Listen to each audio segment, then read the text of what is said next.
नमस्कार दोस्तों, मेरे YouTube channel DK knowledge show पे आपका स्वागत है। तो दोस्तों, सुपर पावर अमेरिका की चेतावनी को नजरअंदाज कर रूस ने यूक्रेन पर हमला कर दिया। तो इस पर पश्चिम के कुछ एक्सपर्ट ने भारत को अलर्ट हो जाने की बात कहने लगे। यह कहा जाने लगा कि रूस ने यूक्रेन के खिलाफ जैसा किया वैसा ही हरकत चीन भी भारत के खिलाफ कर सकता है। अमेरिका सहित दुनिया के देश रूस के हमले को रोक नहीं पाए, इससे चीन के हौसले बढ़े हुए हैं। एक्सपर्ट यह भी कह रहे हैं कि अगर एलएसी के पास कब्जा करने की नीयत से चीन की सेना पूर्वी लद्दाख जैसी कोई हरकत करती है तो दुनिया का कोई देश खुलकर मदद को सामने नहीं आएगा।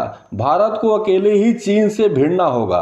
अभी रूस की यूक्रेन पर भीषण बमबारी जारी है। इसी बीच चीन के तेवर बदलते दिख रहे हैं। जी हां, यूरोप के हालात देख उसने एशिया सहित चीन के दुश्मनों को धमकाना शुरू कर दिया है। खास बात यह है कि धमकी जैसा रवैया चीन के उस शख्स ने दिखाया है जो भारत में चीन का राजदूत रह चुका है। ली शुचेंग इस समय चीन के उप विदेश मंत्री हैं और इस बात की पूरी संभावना है कि अगले साल वह देश के विदेश मंत्री बन जाएंगे। तो क्या यह चीन की सोची समझी रणनीति का हिस्सा है? क्योंकि एक तरफ चीन के विदेश मंत्री भारत का दौरा कर रहे हैं तो दूसरी तरफ उप विदेश मंत्री धमकी दे रहे हैं। दरअसल चीन की धमकी का असल कारण अमेरिका और नाटो का यूक्रेन के मामले में ढीला ढाला रवैया है। अब चीन को लग रहा है कि जिस तरह यूक्रेन को अकेले छोड़ दिया गया, उसी तरह चीन अगर कोई युद्ध भारत या ताइवान, ऑस्ट्रेलिया या फिर किसी भी एशियाई देश के खिलाफ छेड़ता है तो ये सभी पश्चिमी देश खुलकर साथ नहीं देंगे। चीन के उप विदेश मंत्री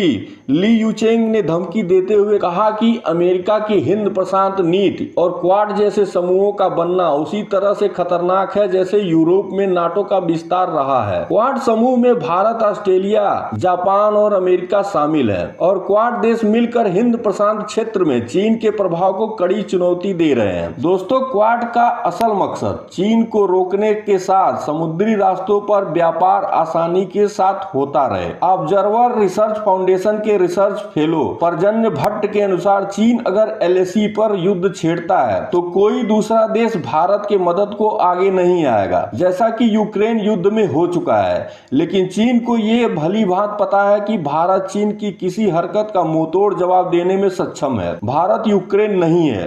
परजन्य भट्ट अपने लेख में कहते हैं कि यूक्रेन संकट चीन के लिए अवसर लेकर आया है। चीन रूस के साथ खड़ा दिख रहा है। उसने रूस की सैन्य कार्रवाई को आक्रमण नहीं माना है और रूस का खुलकर समर्थन कर रहा है। इन सभी परिस्थितियों में भारत को चौकन्ना रहने की जरूरत है और ताइवान में चीन आए दिन फाइटर जेट को घुसा देता है और पश्चिमी देश चीन को धमकी देकर शांत हो जाते हैं। ऑस्ट्रेलिया को भी चीन धमकाता रहता है। दोस्तों, चीन का एशिया में कई देशों से विवाद चल रहा है, लेकिन चीन की दादागिरी कम होने के बजाय बढ़ती जा रही है, जो यूक्रेन पर रूस के हमले के बाद और बढ़ गई है। लेकिन चीन का सबसे बड़ा रोड़ा भारत है, जो चीन को उसी की भाषा में जवाब देना जानता है। इस पर आपकी क्या राय है दोस्तों? कमेंट करें। साथ ही लेटेस्ट खबरों के लिए चैनल सब्सक्राइब करें। जय हिंद, वंदे मातरम।